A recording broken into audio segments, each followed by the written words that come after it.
إن الحمد لله والصلاة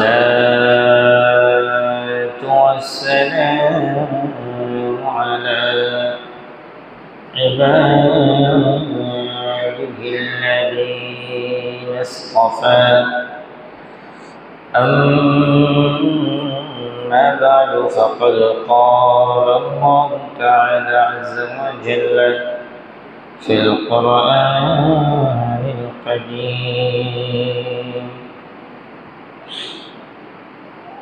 وفي شأن حبيبه مخبرا وآمرا إن الله وملائكته يصلون على النبي يا أيها الذين آمنوا صلوا عليه وسلموا تسليما صلى الله على سيدنا محمد وآله وصحبه وسلم صلى الله على سيدنا محمد وآله وصحبه وسلم اللهم صل على سيدنا مولانا محمد وعلى آل سيدنا مولانا يا رسول الله حبيب خالق کی تطوی برگزیدہ الجلالی پاک میں ہم تطوی اللہم صلی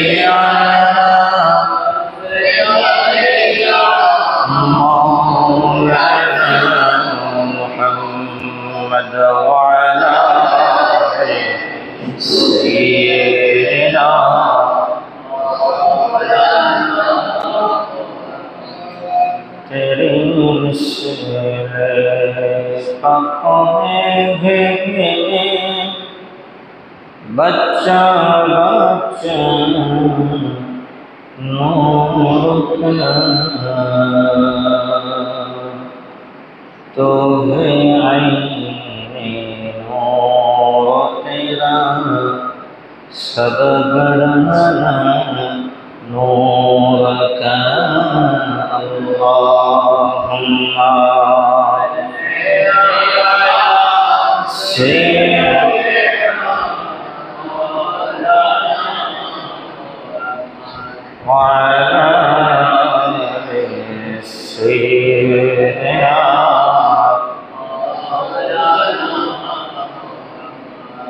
أعوذ بالله من الشيطان الرجيم بسم الله الرحمن الرحيم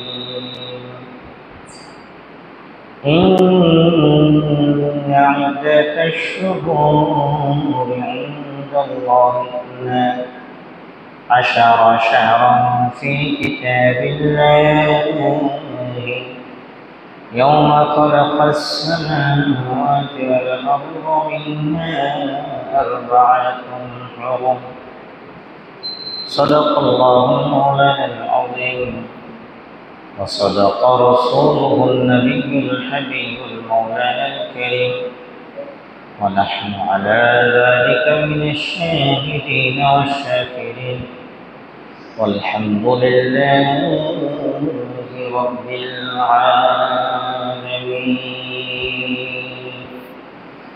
رب صل وسلم وبارك عليه মহান মুনিবের দরবারে অবহিত শুকর ও সুজুদ আদায় করছি যে মহান রব্বে করিম অতীব দয়া করে মায়া করে ভালোবেসে আজকের এই 1447 হিজরির পহেলা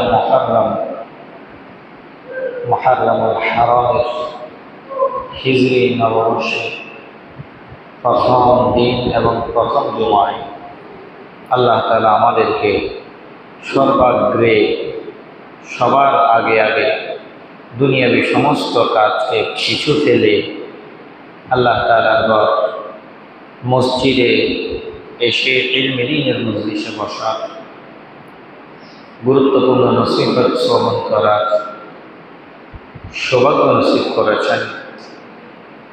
আজকের এই দিনকে সাফল্যমণ্ডিত করে তুলেছেন।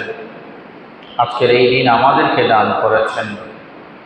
ইবাদতের মাধ্যমে প্রথম সারির মুসল্লি হওয়ার সৌভাগ্য নসিব করেছেন। তাই মহান রব্বে করিমের কুদরতি কদমের মধ্যে শুকরিয়া আদান, সমবেত কণ্ঠে বুলন্দ আওয়াজে সর্বশক্তি প্রয়োগ করে আসুন কালিমাতে শুকর আদায় করি। সকলে বলি আলহামদুলিল্লাহ।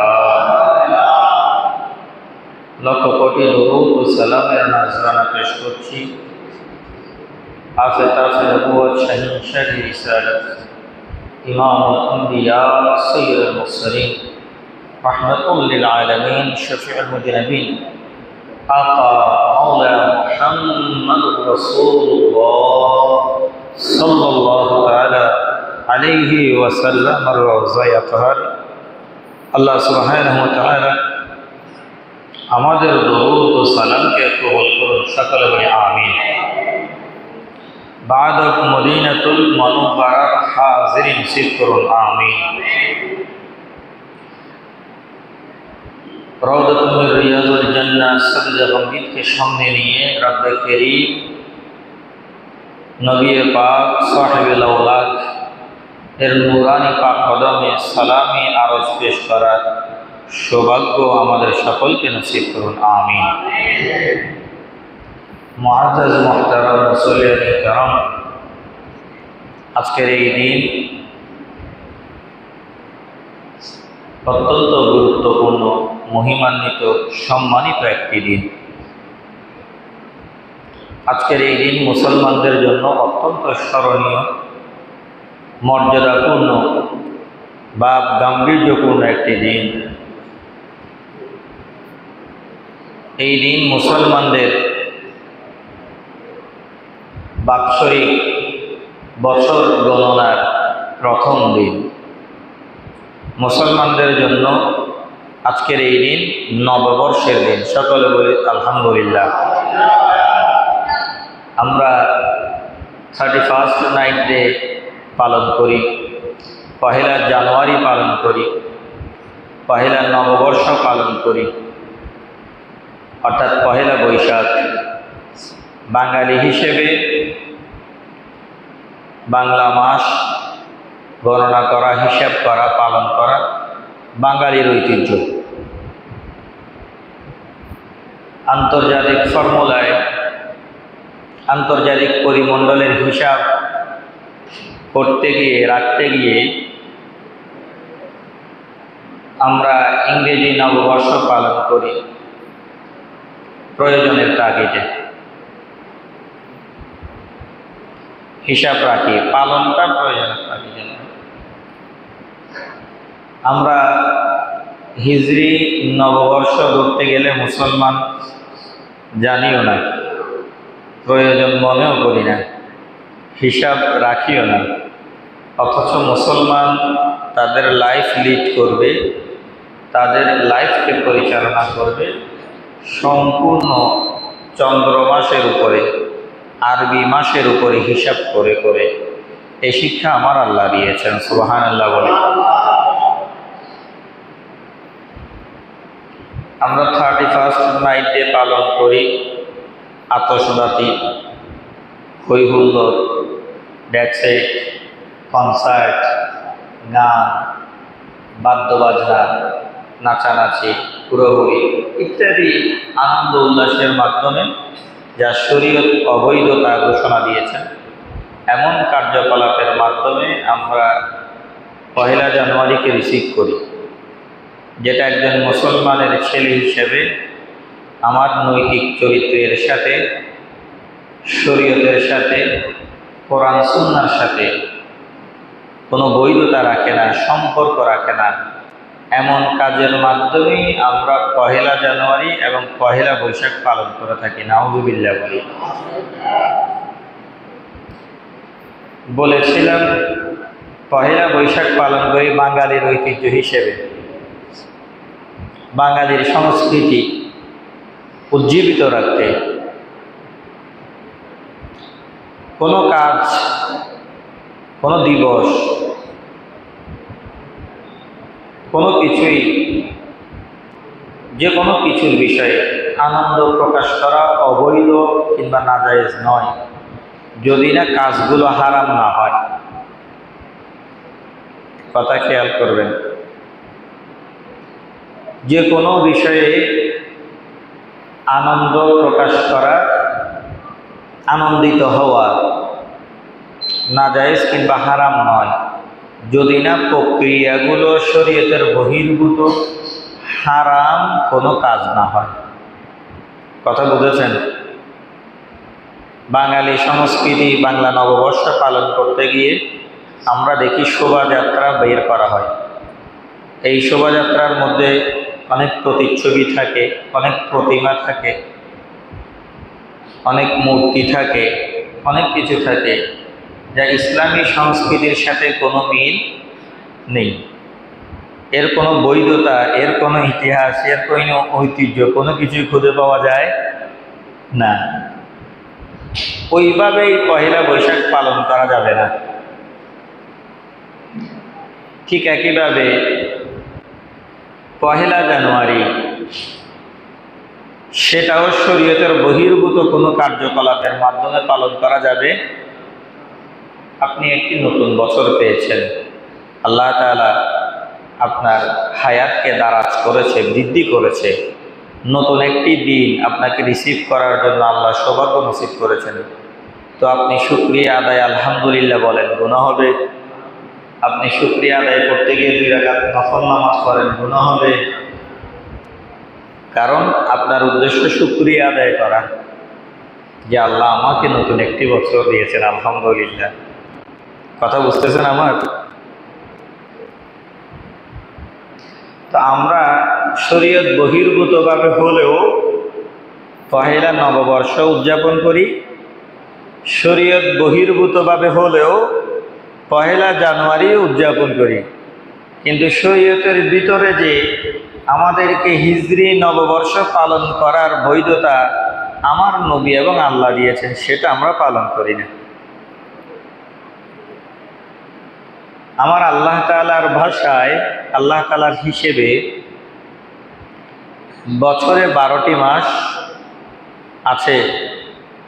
আল্লাহ তাআলা ইরশাদ করছেন, ইন্না ইদ্দাতাশ শুহুরি ইনদাল্লাহি 12 শাহরান ফি কিতাবিল্লাহ ইয়াওমা খালাকাস সামাওয়াতি ওয়াল আরদা মিনহা আরবাআতুন হুরুম। ওই পৃথিবীর শুরু থেকে, ইয়াওমা খালাকাস সামাওয়াতি ওয়াল আরদ, যখন আল্লাহ আসমান এবং জমিন সৃষ্টি করেছেন, সেই তখন থেকে আমার আল্লাহ তাআলার কাছে সময় গণনার জন্য, বছর গণনার জন্য আমার আল্লাহ 12টি মাস নির্ধারণ করেছেন। সুবহানাল্লাহ। আমার আল্লাহর কাছে যেই 12টি মাস আছে, সেই 12টি মাসের নাম জানুয়ারি, ফেব্রুয়ারি, মার্চ, এপ্রিল, মে, জুন, জুলাই এসব নয়। বৈশাখ, জ্যৈষ্ঠ, আষাঢ়, শ্রাবণ এসবও। তবে আমরা বাচ্চাদেরকে এগুলো করাচ্ছি প্রয়োজনের তাগিদে, করানো যাবে না। আমি আবার অত কট্টর মৌলবীও না বা অত কড়াকড়ি ফতোয়া, এগুলো আমার চরিত্রের সাথেও যায় না। যেটা আপনাকে কোনো গোত্রের সাথে, কোনো ব্যক্তি বিশেষের সাথে মুখোমুখি সংঘর্ষে দাঁড় করিয়ে দিবে, এমন ফিতনা কাজ থেকে আমাদেরকে দূরে থাকতে হবে। কথা বুঝেছেন? তো আমি মিনারেলভাবে সহজ স্বাভাবিকভাবে বলেছি, বাঙালি হিসেবে বাংলা সংস্কৃতি আমরা পালন করি, এটা আমাদের ঐতিহ্য। প্রয়োজন অনুসারে আমরা ইংরেজি নববর্ষ বা ওই হিসেবটা গণনা করি প্রয়োজনে। হিজরি নববর্ষ আমরা পালন করব, হিজরি নববর্ষ আমরা অনুসরণ করব আমাদের ঈমান ও আখলাকের উন্নতি সাধনের জন্য। সুবহানাল্লাহ বলেন। একটা হচ্ছে প্রয়োজনে, আর একটা হচ্ছে দাবিতে, বাঙালির দাবি, আর একটা হচ্ছে ঈমান ও আখলাককে পরিশুদ্ধ করতে। তাহলে এই তিনটার মধ্যে অতীব গুরুত্বপূর্ণ হচ্ছে ঈমান ও আখলাকের থাকে। প্রয়োজনে আমরা কত কিছুই না করি, তাই না? আমরা বাংলাদেশে বসবাসকারী হিসেবে আমাদের সংস্কৃতি বাঙালি, কিন্তু আমভাবে আমাদের যে পরিচিতি, যে পরিচয়, সেটা হচ্ছে আমরা মুসলমান। গত সপ্তাহে বলেছি যে প্রাচ্যের এক পাশে কোনো একজন মুসলমান বসবাস করলে আর পশ্চিমে আরেকজন মুসলমান বসবাস করলে তারা উভয় ভাই, একটা শরীরের নেই। তো এই জায়গায় আমাদের পরিচয় হচ্ছে আমরা মুসলমান, সার্বজনীন পরিচয় আমরা মুসলমান। মুসলমানদের কিছু দিবস থাকবে, মুসলমানদের উদযাপন করার মতো, সেলিব্রেট করার মতো কিছু দিন থাকবে, কিছু প্রক্রিয়া থাকবে, কিছু মাধ্যম থাকবে। সেগুলোর মাধ্যমেই ফুটে উঠবে আমি মুসলমান নাকি অমুসলিম।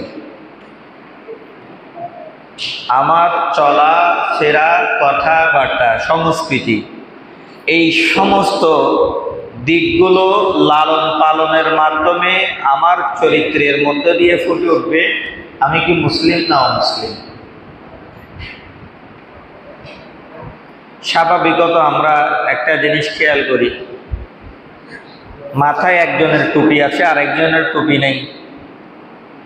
টুপি আছে যার, তাকে মুসলিম হিসেবে চিনতে আমাদের কোনো সমস্যা হয় না।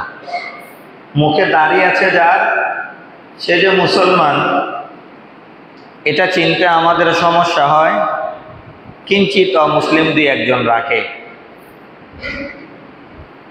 পোশাকে আশাকে পরিচয় দেয় কে মুসলিম আর কে নন মুসলিম।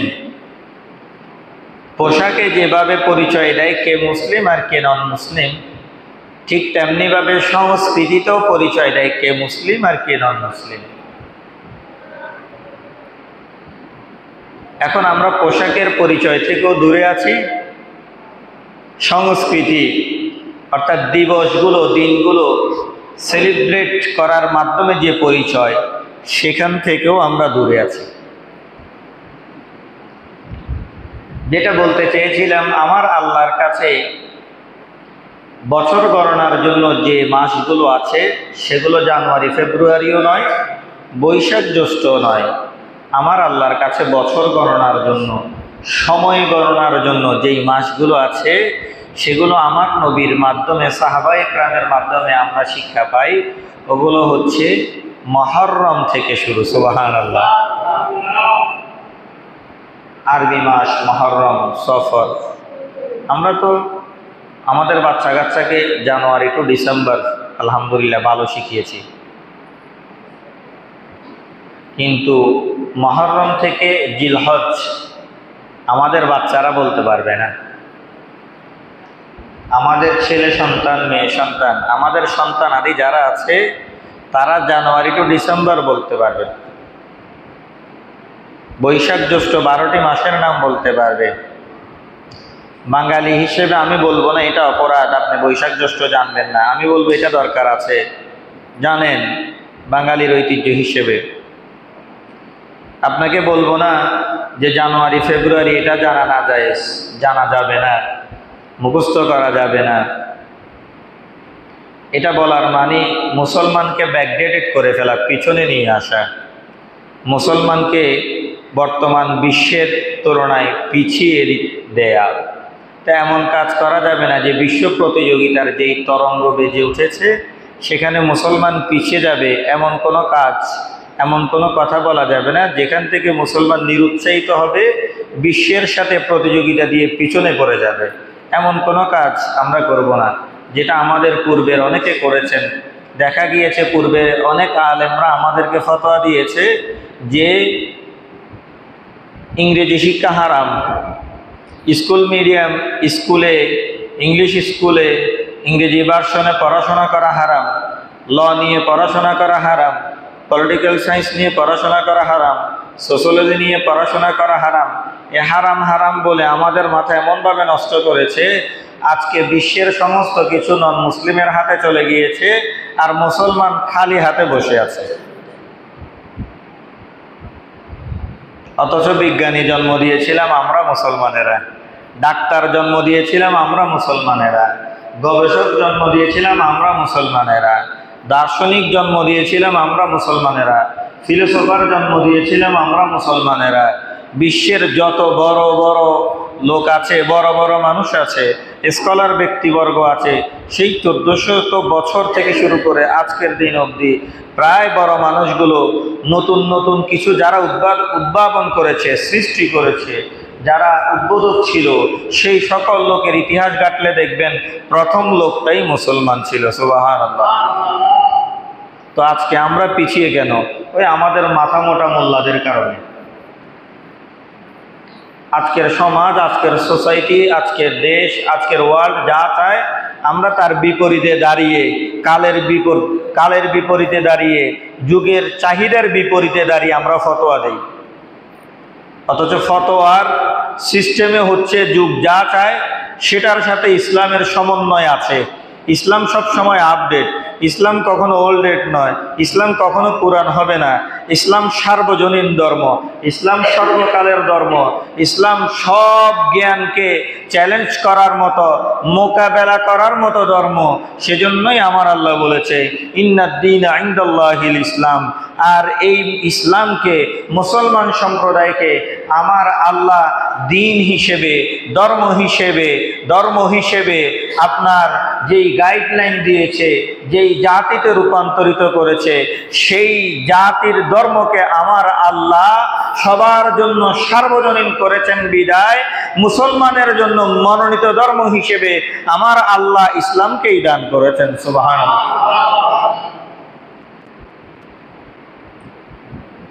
ইসলাম কখনো ব্যাকবেঞ্চার নয়, পিছনের সিটের নয়। ইসলামকে পিছনের সিটে নিয়ে গিয়েছি আমরা। ইসলাম যদি সার্বজনীন না হতো তাহলে আমাদের জন্য তো আল্লাহ তাআলা দিন হিসেবে, ধর্ম হিসেবে, গাইডলাইন হিসেবে ইসলাম দিতেন না। আমার কথা বুঝতেছেন? এগুলোর বিশদ ব্যাখ্যা আছে, আমরা সেদিকে গেলে আর আমাদের আজকের কথা বলতে পারবো না।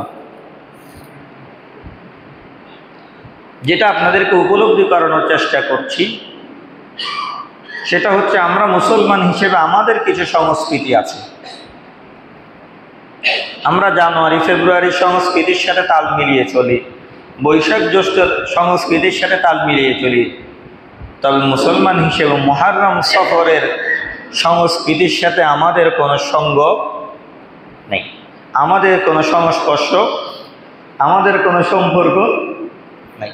তো আপনি যে মুসলিম, আপনার সংস্কৃতি কোথায় গিয়েছে? আপনার নিজস্ব কোনো সংস্কৃতি নেই। আমরা কি বারাটিয়া হিসেবে এসেছি পৃথিবীতে? আমরা কি অন্য ধর্ম থেকে দাঁড় করে চলি? কথা বুঝো না বাবা, এনারা আমার মুরব্বী বাবারা, ইয়াং দায়ীরা তো আছেন, কথা খেয়াল করবেন। আল্লাহ তাআলা ইসলামকে বারাটিয়া হিসেবে পাঠান নাই, আল্লাহ তাআলা ইসলামকে জমিদার হিসেবে পাঠিয়েছেন। সুবহানাল্লাহ। এখন ইসলাম বারাটিয়া হয়ে গিয়েছে। কালের পরিবর্তনে দেখবেন বাইবেল নিজের জায়গায় নেই, ইহুদি ধর্ম নিজের জায়গায় নেই, খ্রিস্টান ধর্ম নিজের জায়গায় নেই, এভাবে বিশ্বের যতগুলো ধর্ম এখন প্রচলিত আছে, যতগুলো ধর্ম মানুষ মেনে চলে, কোনো ধর্ম তার নিজস্ব আয়তনে, নিজস্ব দর্শনের উপরে, স্বীয় বিশ্বাসের উপরে, স্বীয় কিতাবের উপরে, স্বীয় নবীদের আদর্শ অনুসরণে কোনো ধর্ম এখন এস্টাবলিশ নেই, সব বিকৃত হয়ে গিয়েছে। একমাত্র যেটা এখন এস্টাবলিশ আছে সেটা ইসলাম। সুবহানাল্লাহ। তো আমরা সেখান থেকে সরে এসেছি। তো আমাদের সংস্কৃতি যেটা বলতে চাচ্ছি সেটা হচ্ছে আজকের এই দিন আমাদের সংস্কৃতির অন্যতম একটা দিন। সুবহানাল্লাহ বলেন। আজকে পহেলা মুহররম। আজকে কি বলেন? আজকে কি? আমরা কিন্তু পহেলা জানুয়ারির হিসাব আরো 1 মাস আগ থেকে রাখি, কারণ ওই দিন সেলিব্রেট করতে হবে। আমরা পহেলা বৈশাখের হিসাব 1 মাস আগ থেকে রাখি, কারণ ওই দিন পান্তা ইলিশ খেতে হবে। এমনটা নয় কি? এরকম নয়? আমাদের মুরব্বীরা পালন করেন না আর কি। আমরা যারা ইয়াং আছি, কলেজ ইউনিভার্সিটিতে পড়াশোনা করি, আধুনিক শিক্ষায় শিক্ষিত, মডারেটর, আমরা এখন মডার্ন যারা আছি, আমরা দেখা যায় পহেলা জানুয়ারির জন্য অনেক আগ থেকে প্রোগ্রাম সেট আপ করে রাখি, পহেলা বৈশাখের জন্য অনেক আগ থেকে প্রোগ্রাম সেট আপ করে রাখি। তবে আমাদের দুর্ভাগ্য, হতাশার চিহ্ন, আমাদের জন্য বড়ই আতঙ্কের বিষয় যে আমি মুসলমান, আমার সংস্কৃতি কি, আমার সভ্যতা কি, আমি সেলিব্রেট করব কোনটাকে, আমরা কোন দিনকে উদযাপন করব, সেটা আমরা ভুলে বসেছি।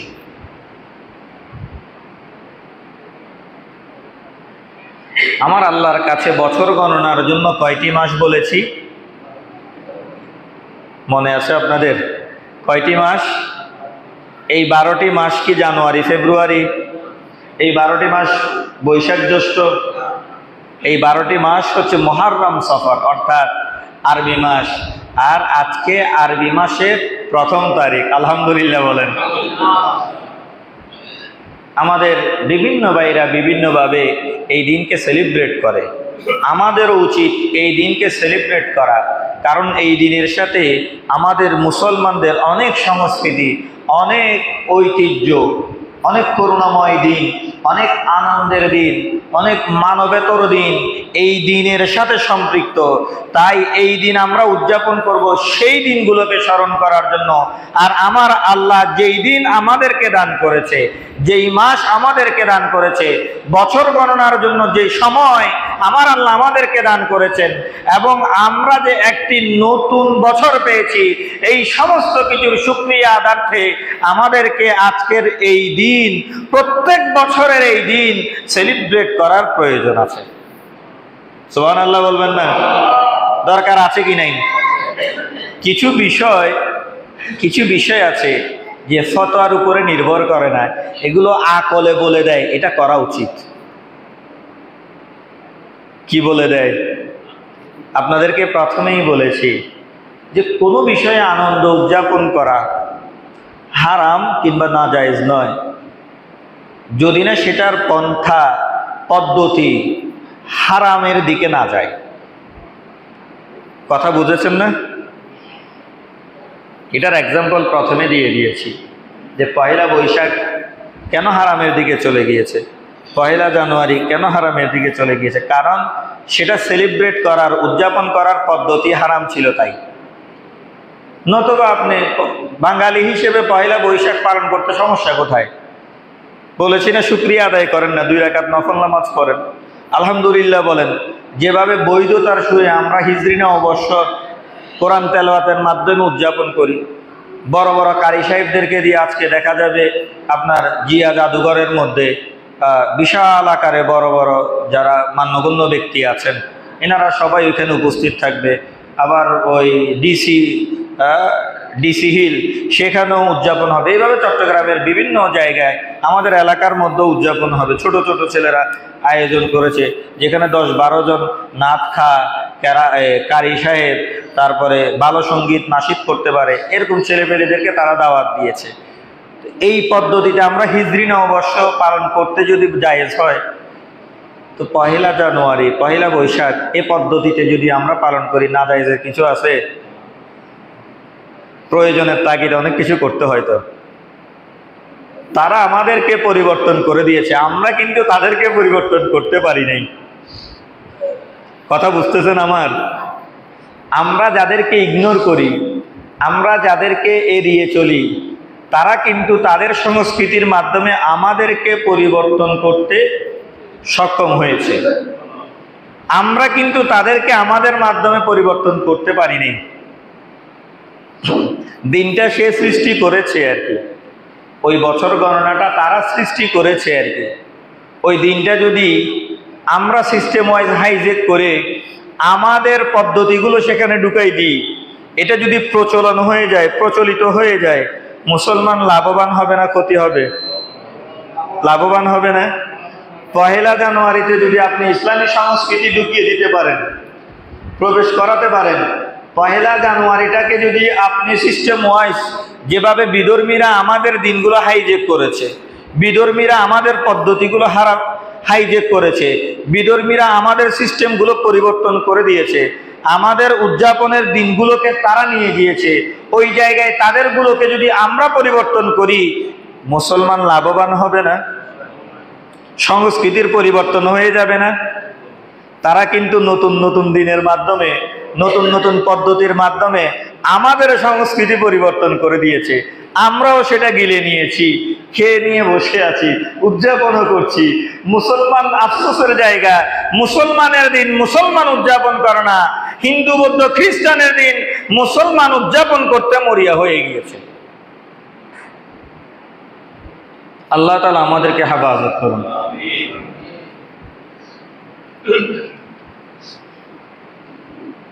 পৃথিবীর শুরু থেকে আজকের এই দিন পর্যন্ত, একেবারে কিয়ামত পর্যন্ত সময় গণনার জন্য বিভিন্ন ওয়েতে, বিভিন্ন পদ্ধতিতে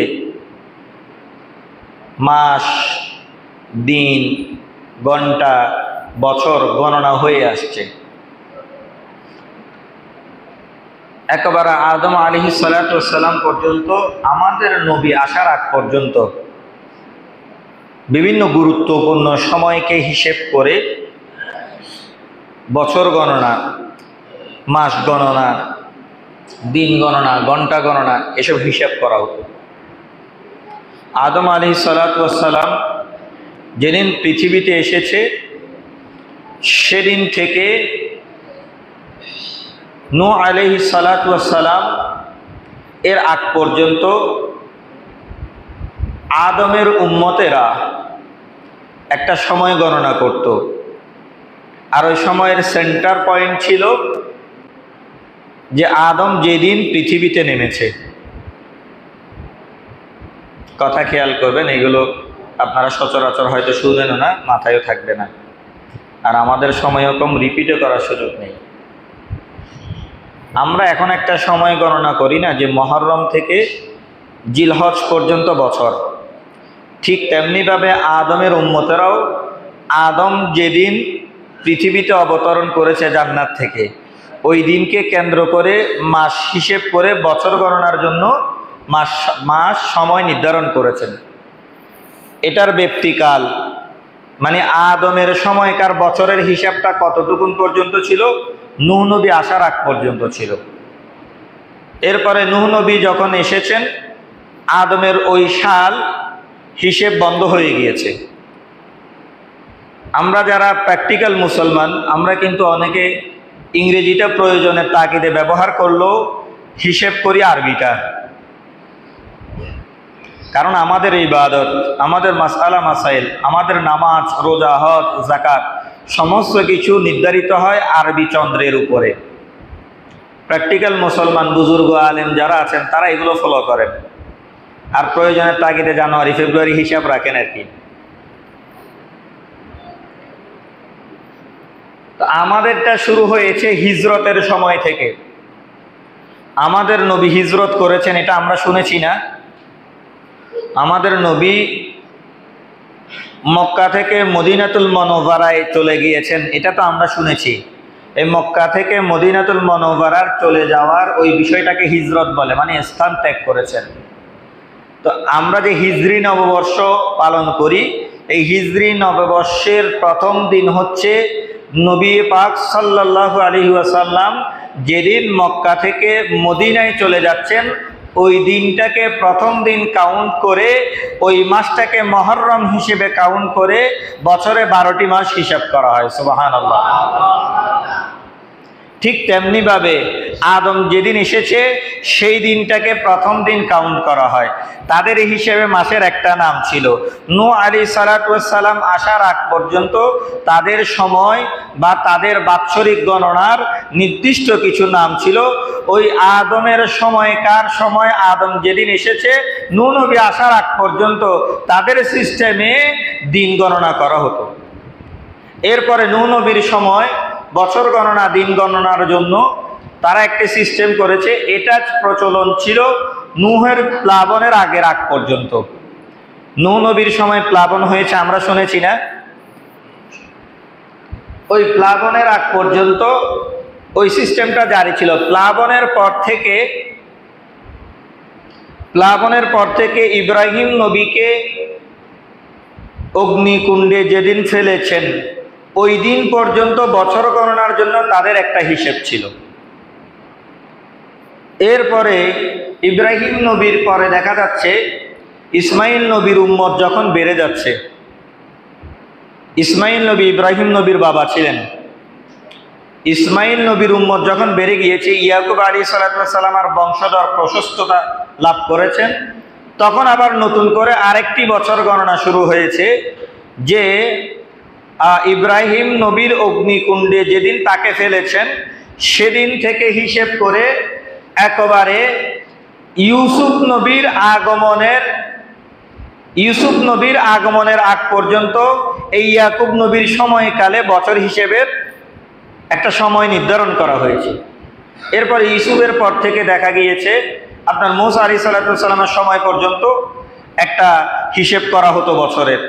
এরপরে আবার ইউসুফের পর থেকে সুলাইমান আলাইহিস সালাতু ওয়াস সালামের সিংহাসনে বসার দিন পর্যন্ত বছরের একটা হিসেব করা হতো। এরপরে দেখা গিয়েছে আপনার সুলাইমান আলাইহিস সালাতু ওয়াস সালামের সিংহাসনে যেদিন বসেছে সেদিন থেকে আপনার ঈসা আলাইহিস সালাতু ওয়াস সালাম আগমনের আগ পর্যন্ত ওনাদের পদ্ধতিতে বছর হিসাব করার একটা বর্ষপঞ্জি তিনারা সৃষ্টি করেছেন। এরপরে আপনার দেখা গিয়েছে ঈসা থেকে শুরু করে আমাদের নবী আসার আগ পর্যন্ত ঈসাই বর্ষপঞ্জি নামে এখনো চলমান আছে, যেটাকে আমরা খ্রিস্টাব্দ বলি। অর্থাৎ 2025-এর এখন যে জুনের আজকে 27 তারিখ চলতেছে, এটার হিসাব ঈসা নবীর জন্মদিন থেকে শুরু হয়েছে। এভাবে সব নবীদের সময়ে বর্ষপঞ্জির একটা নির্দিষ্ট হিসাব ছিল। তো আমাদের হিসাবটা কোত্থেকে আসলো, বা আমাদের হিসাবটা কে তৈরি করেছেন? আমরা মুসলমান হিসেবে আমাদের সংস্কৃতি জানার দরকার আছে না? আমরা যে সংস্কৃতির উপরে নিজেকে পরিচালিত করব, আমাদের এই সংস্কৃতি কোত্থেকে এসেছে, বা আমরা এটা কেনই বা পালন করবো, এটার কোনো দালিলিক প্রমাণ আছে কিনা জানা দরকার আছে না? এই কথাটা বলার জন্য এই পিছনের এতগুলো কথা বলেছি।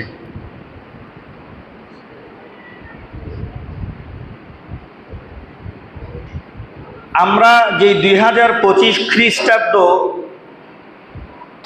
হিসেব করি সেটা ঈসাই হিসাব। অর্থাৎ ঈসা নবী যেদিন এসেছে সেদিন থেকে আজকের এই দিন পর্যন্ত 2025 সালের জুনের 27 তারিখ, মানে 2025 বছর গত হয়েছে। 2025 বছর 26 দিন, 6 মাস 5 মাস 26 দিন গত হয়েছে ঈসা নবী পৃথিবী থেকে যে পর্দা করেছেন।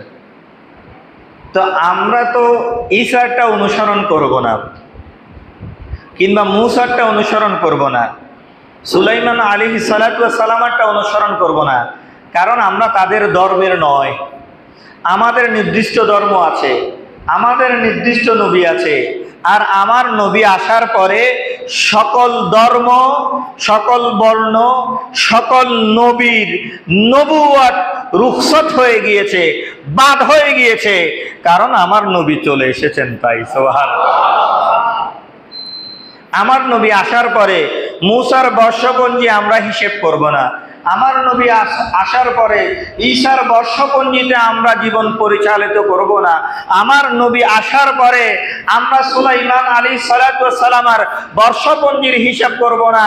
একবারে আদম, নূহ, ইব্রাহিম, ইসমাইল, ইয়াকুব, মুসা, সুলাইমান, ঈসা পর্যন্ত যত বর্ষপঞ্জি আছে আমরা কোনোটার হিসাব করব না। কারণ আমার আল্লাহ বলে দিয়েছেন, আল ইয়াউমা আকমালতু লাকুম দীনাকুম ওয়া আতমামতু আলাইকুম নি'মাতি ওয়া রাদিতু লাকুমুল ইসলাম দীনা। আমি দ্বীনকে পরিপূর্ণ করে দিয়েছি, ইসলামকে পরিপূর্ণ করে দিয়েছি আমার নবীর আগমনের মাধ্যমে। আর আমার নবীর আগমনের পরে কোরআন দেওয়ার মাধ্যমে মুসলমানের গাইডলাইন হিসেবে আমি আল্লাহ ইসলামকে পরিপূর্ণ করে দিয়েছি। তাই আর ইসলাম ও মুসলমান কাউকে অনুসরণ করবে, ইসলাম ও মুসলমান কাউকে অনুসরণ করার দরকার। ইসলাম অনুসরণ করবে আমার নবীকে, সুবহানাল্লাহ। মুসলমান অনুসরণ করবে আমার নবীকে, সুবহানাল্লাহ। মুসলমানের গাইড হয়ে যাবে আল কোরআন, সুবহানাল্লাহ। মুসলমান নিজের জীবন সাজাবে আমার নবীর সুন্নতের মাধ্যমে। ফারুক আজমের কাছে কথা শেষ, 2-4-5 মিনিটের মধ্যে কথার গুরুত্ব বোঝানোর জন্য পিছনের কথাগুলো বলেছি। ফারুক আজমের কাছে আবু মুসা আশারি চিঠি লিখেছেন, তখন তিনি বসরার গভর্নর ছিলেন। চিঠি লিখেছেন খলিফাতুল মুসলিমিন, তখন ফারুক আজম ছিলেন, তখন খেলাফতে ফারুক আজম ছিলেন। আজকে আবার ফারুক আজমের ফাতিহা ওফাত শরীফ, সুবহানাল্লাহ বলেন।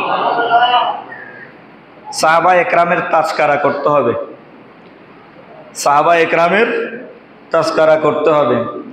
এখন আমাদের ভিতরে শিয়াবাদ ঢুকে যাচ্ছে। বর্তমান সিচুয়েশন তো আমরা ইরানের পক্ষে কথা বলছি। কেন কথা বলছি? ঈমান, ইসলাম এর প্রয়োজনীয়তা উপলব্ধি করে। তাদের জন্য আমাদের দরদ উতলাই উঠছে তেমনটা নয়, কারণ তাদের চেতনায়, আদর্শে আমাদের সাথে ফারাক আছে। অদূর ভবিষ্যতের মধ্যে তাদেরকে আক্রমণ করে যদি আমেরিকা সফল হয়, তাহলে আমাদেরকেও আক্রমণ করবে। এখন আমরা চিন্তা করার কারণ হচ্ছে এটাই যে তাদেরকে মেরে সফল হলে আমাদেরকেও মারবে। এজন্য আমরা ইরানকে সমর্থন দিতে হবে। গত সপ্তাহে বলে ফেলেছি, এই কথাগুলো আর বলবো না। যাক, তো যেটা বলতে চেয়েছি, ফারুক আজমের কাছে আবু মুসা আশারি চিঠি লিখেছেন, হুজুর আপনি যে চিঠিগুলো আমাকে দেন, এই চিঠিগুলোতে কোনো তারিখ, মাস, বছর থাকে না, তো পরবর্তী বছরে এসে এই চিঠিটা খুঁজে নিতে কষ্ট হয়, কিংবা খুঁজে পাওয়া যায় না যে আপনি কোন ডেটে, কোন তারিখে, কোন মাসে এই চিঠিটা পাঠিয়েছেন, কোন বছরে। আবু মুসা আশারির এই চিঠির গুরুত্ব ফারুক আজম উপলব্ধি করেছেন, যে বাস্তবতা তো এটাই। আমরা তো হিন্দুকে অনুসরণ করতে পারবো না, খ্রিস্টানকে অনুসরণ করতে পারবো না, যেহেতু আমার নবী নিষেধ করেছেন, আমার আল্লাহও নিষেধ করেছেন। তাই তাদের বর্ষপঞ্জি সাহাবা একরাম অনুসরণ করতেন না। ফারুক আজম এটা চিন্তা করেছেন। এটা 16 হিজরি সনের কথা। 16 হিজরি সনের শাবান মাসে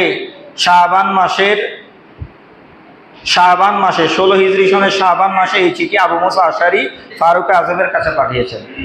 ফারুক আজম সবাইকে নিয়ে সূরা বসিয়েছেন, সকল সাহাবীদেরকে নিয়ে, সকল সাহাবীদের কাছে এই বিষয়টা উপস্থাপন করেছে যে আমাদের একটি নির্দিষ্ট বর্ষপঞ্জি প্রয়োজন। মুসলমানদের একটি বাৎসরিক হিসাবের তারিখ, ডেট, মাস, দিন নির্ধারণ করা প্রয়োজন। এটা কিভাবে করব? তো এক একজন সাহাবী এক একভাবে ফারুক আজমকে মন্তব্য উপস্থাপন করছেন, তাদের দিক নির্দেশনাগুলো উপস্থাপন করছেন। কেউ বলছে যেদিন নবীর জন্ম হয়েছে, কেউ বলেছেন যেদিন নবীর ওফাত হয়েছে। এক একজন এক একভাবে তাদের সিদ্ধান্ত, মতামতগুলো ফারুক আজমকে জানাচ্ছে। অবশেষে আলী কাররামাল্লাহু ওয়াজহুল করিম তার একটি সিদ্ধান্ত জানিয়েছেন যে আমার নবী যেদিন মক্কাতুল মুকাররমা থেকে মদিনাতুল মুনাওয়ারায় হিজরত করেছে, সেদিন থেকে আমরা বছর গণনা শুরু করব। সুবহানাল্লাহ। ফারুকে আজম আলী কাররামাল্লাহু ওয়াজহাহুল কারীমের এই সিদ্ধান্তকে গ্রহণ করেছেন। সুবহানাল্লাহ। সর্বাধিক যুক্তিযুক্ত ছিল এটা। আর মুহররমুল হারাম যে বছরের প্রথম মাস হবে, এই মাস নির্ধারণ করেছে স্বয়ং ফারুকে আজম। সুবহানাল্লাহ। দিন নির্ধারণ করেছে আলী রাদিয়াল্লাহু তাআলা আনহু, আর মাস নির্ধারণ করেছেন কে? ফারুকে আজম। আর এটা ফিক্সড হয়েছে জামাদিউল উলা, যেটা বলি জামাদিউল উলার 10 তারিখে এই ডিসিশন সমস্ত সাহাবায়ে কেরামকে সামনে নিয়ে ফারুকে আজম উপস্থাপন করেছে, সবাই সাদরে গ্রহণ করেছে। আর তখন থেকেই মুসলমানদের বর্ষপঞ্জির মধ্যে প্রথম দিন হচ্ছে আমার নবী যেদিন মক্কাতুল মুকাররমা থেকে মদিনাতুল মুনাওয়ারা হিজরত করেছে, আর প্রথম মাস হচ্ছে মুহররমুল হারাম মাস, যেই মাসকে আমার আল্লাহ সম্মানিত ঘোষণা করেছেন। সমস্ত মারামারি, কাটাকাটি, আহাদারি রাহাদারি, খুন খারাপি সমস্ত কিছু থেকে যেই মাসকে আমার আল্লাহ নিরাপদ বলে ঘোষণা দিয়েছেন, ওই মাসকে মাস হিসেবে ওই মাসের প্রথম দিনকে বছরের প্রথম দিন হিসেবে সমস্ত সাহাবায়ে কেরাম কবুল করে নিয়েছেন। সুবহানাল্লাহ। এভাবেই হিজরি নববর্ষের সূচনা হয়েছে। আর এই হিজরি নববর্ষ যেহেতু সাহাবায়ে কেরামের মাধ্যমে উদ্ভাবিত হয়েছে, মুসলমানদের কৃষ্টি কালচার সংস্কৃতি বজায় রাখার জন্য, মুসলমানদের দিনগুলো ঠিকঠাকভাবে লালন পালন করার জন্য, মুসলমানদের স্বকীয়তা বজায় রাখার জন্য সাহাবায়ে কেরাম যেহেতু এই দিনটিকে উদ্ভাবন করেছে, তাই আমাদেরও উচিত এই দিনটিকে স্মরণ করা। সাহাবায়ে কেরাম তো এই দিনকে ঘোষণা দেওয়ার জন্য মজমা হয়েছে, জমাত হয়েছে, সবাই একসাথে হয়েছে। এটার মাধ্যমে বোঝা যায় ওই দিন সাহাবায়ে কেরাম অটোভাবে পালন করে ফেলেছেন। সুবহানাল্লাহ। ওই দিন মিটিং হয়েছে না, ওই দিনটা নির্ধারণ করার জন্য মিটিং হয়েছে না, অটোভাবেই দলিল হয়ে যাচ্ছে যে সাহাবায়ে কেরাম ওই দিন পালন করে ফেলেছেন। সুবহানাল্লাহ। যাক, ওই দিনের সাথে আরো অনেক কিছু সম্পৃক্ত আছে, সময় হলে আগামী সপ্তাহে বলবো। আমরা সকলেই এই মুহররমুল হারামের সম্মান বজায় রাখার জন্য যা যা করা দরকার তা করবো। আল্লাহ তাআলা তৌফিক দান করুন। মুহররমুল হারামের মধ্যে আশুরা আসছে, আশুরার 10 তারিখ, আশুরার 9 তারিখ আমরা রোজা রাখার চেষ্টা করবো। আল্লাহ তাআলা তৌফিক দান করুন। এই আশুরার মাসটাকে আল্লাহ তাআলা আমাদেরকে যথাযথভাবে পালন করার, লালন করার তৌফিক দান করুন। আমাদের গৌসিয়া কমিটির ভাইয়েরা একটি প্রোগ্রাম থ্রো করেছেন, যেটা এলাকার জন্য কল্যাণকর। সেটা হচ্ছে দাওয়াতে খাইর প্রোগ্রাম। আলহামদুলিল্লাহ বলেন, সবাই জোরে সোরে বলেন আলহামদুলিল্লাহ। দাওয়াতে খাইর প্রোগ্রামটা আসলে হচ্ছে মাসালা মাসাই শিখার জন্য। একটা মাসালা শিখা 1000 রাকাত নফল নামাজের চাইতে উত্তম। সুবহানাল্লাহ। সারা রাত ইবাদত করে 1000 রাকাত নফল নামাজ পড়া সম্ভব? তো দাওয়াতে খাইরের প্রোগ্রামটা অতীব গুরুত্বপূর্ণ। নামাজ কিভাবে পড়বেন, ওযু কিভাবে করবেন, মইয়তকে গোসল কিভাবে দিবেন, দাফন কাফন কিভাবে করাবেন, এভাবে বিভিন্ন মাসালা মাসাইলের উপরে দাওয়াতে খাইরের এই মাহফিলটা অনুষ্ঠিত হয়। আল্লাহ তাআলা আমাদেরকে দাওয়াতে খাইরের মাহফিলের খেদমত আঞ্জাম দেওয়ার তৌফিক দান করুন। এই মসজিদের মধ্যে আমাদের গৌসিয়া কমিটির ভাইরা যারা আছেন, তেনারা উদ্যোগ নিয়েছে প্রত্যেক মাসে 2 দিন করবে। মাসের 2য় সপ্তাহ এবং 4র্থ সপ্তাহ, শুক্রবার বাদে মাগরিব। ঠিক আছে না? হ্যাঁ, বাদে আসা। তাহলে শুক্রবার প্রত্যেক মাসের 2য় সপ্তাহ এবং 4র্থ সপ্তাহ। মনে থাকবে তো কোন কোন সপ্তাহ বলেছি?